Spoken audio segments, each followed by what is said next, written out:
Big Boss Malayalam season 6 live അപ്ഡേറ്റുകളിലേക്കാണ് പോകുന്നത്. രണ്ടാമത്തെ ചാലഞ്ച് ടാസ്ക് ഇപ്പോൾ അവസാനിച്ചു കേട്ടോ. രണ്ടാമത്തെ റൗണ്ടും ഇപ്പോൾ ജാസ്മിനും നോറയും റസ്മിനുമാണ് മത്സരിച്ചത്. ഈ റൗണ്ടിൽ ജയിച്ചത് ജാസ്മിനാണ്. ഡെൻ ടീമിന് വേണ്ടിയാണ് ജാസ്മിൻ മത്സരിച്ചത്. ഈ ടാസ്കിൽ പരാജയപ്പെട്ടത് നോറയാണ്. രണ്ടാമത് വന്നത് റസ്മിനാണ്. ആദ്യത്തെ റൗണ്ടില് നെസ്റ്റ് ജയിച്ചു, രണ്ടാമത്തേൽ ഡെന്നു. അപ്പൊ മൂന്നാമത്തെ റൗണ്ടില് ജയിച്ചത് ടണൽ ടീമാണ്. അഭിഷേക് കെ ആണ് മത്സരിച്ചത്. ജിൻഡോയുടെയും സിജോയുടെയും ഒപ്പമാണ് മത്സരിച്ചത്. അഭിഷേക് കെ ജയിച്ചു. അപ്പോൾ ഈ ഒരു ടാസ്കില് ആദ്യത്തെ റൗണ്ടില് തികഞ്ഞ പരാജയമായിരുന്ന നമ്മുടെ സായിയുടെ ടീമാണ് ലാസ്റ്റ് റൗണ്ടിൽ ഈ ഒരു ടാസ്ക് തൂക്കിയത്.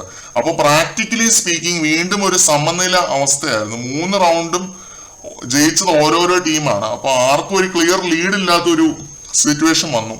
അപ്പോഴാണ് ബിഗ് ബോസ് 2 ടാസ്കുകളിലെയും പോയിന്റുകൾ എണ്ണി ചിട്ടപ്പെടുത്തി കറക്റ്റ് ആയിട്ട് പറഞ്ഞത്. 2 ടാസ്കുകളിലുമായിട്ട് 4 പോയിന്റുകൾ നമ്മുടെ ഡെൻ ടീം നേടി. അതുകൊണ്ട് മൂന്നാമത്തെ ചാലഞ്ച് ടാസ്കിൽ പവർ ടീമിനെതിരായിട്ട് മത്സരിക്കുന്നത് ജിൻഡോ, ജാസ്മിൻ, അൻസിബ എന്നിവരുടെ ഡെൻ ടീമാണ്. 3 പേരേ ഉള്ളൂ ഈ ഒരു ടീമിൽ. അതുകൊണ്ട് ബിഗ് ബോസ് ഒരു ഫിസിക്കൽ ടാസ്കോ മറ്റോ ആണ് കൊടുക്കുന്നതെങ്കിൽ അംഗബലം വെച്ചിട്ട് ഇപ്പോഴത്തെ പവർ ടീം നാളത്തെ ടാസ്ക് തൂക്കാനുള്ള സാധ്യത കാണുന്നുണ്ട്. പക്ഷെ ഹോപ്പ് ഓൺ മല്ലയ്യ. ജാസ്മിന്റെയും അൻസിബയുടെയും കൂടെ പുള്ളി പവർ ടീമിൽ കയറിയാൽ കണ്ടന്റ് ചാകരയായിരിക്കും, അതിലൊന്നും ഒരു ഡൗട്ടും ഇല്ല. എന്തായാലും നാളത്തെ ടാസ്ക് നമുക്ക് കണ്ടറിയാം ഏത് രീതിയിലുള്ള ഒരു ടാസ്ക് ആയിരിക്കും കൊടുക്കുക, ഇവർ ജയിക്കുമോ ഇല്ലയോ എന്നൊക്കെ കണ്ടറിയാം. എനിക്ക് പേഴ്സണലി ജിൻഡോയുടെ ടീം ജയിക്കണം, ഇതിന് വീണ്ടും പുള്ളി പവർ ടീമിലേക്ക് കയറണം. അപ്പം അതിനായിട്ട് നമുക്ക് കാത്തിരിക്കാം. കൂടുതൽ അപ്ഡേറ്റുകളുമായിട്ട് നമുക്ക് വീണ്ടും കാണാം.